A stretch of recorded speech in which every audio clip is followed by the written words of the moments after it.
KTM RC8R. Motor ini adalah track focus bike yang road legal. KTM RC8R ni adalah sebuah motor yang bernadikan enjin 1195cc V-twin engine. Dan motor ini menghasilkan 175 horsepower dan 127 Nm of torque.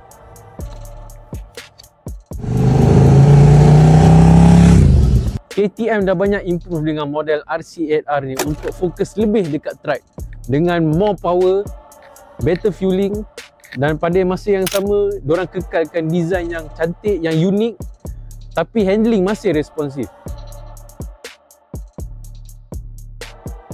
Untuk pengetahuan korang semua, KTM R series ni penuh dengan komponen-komponen yang top tier dan performance. Tak ada elektronik, tak ada riding aid, hanya korang dan mesin ni sahaja. Walaupun motor ni 1000cc, maneuverability dia macam 600cc. Very nimble, very torquey, cornering pun bagus. Saya rasa one of the best bikes untuk dalam track. Kalau korang perasan, motor ni memang rare lah. Bila je korang nampak motor ni atas jalan. So itulah KTM RC8R.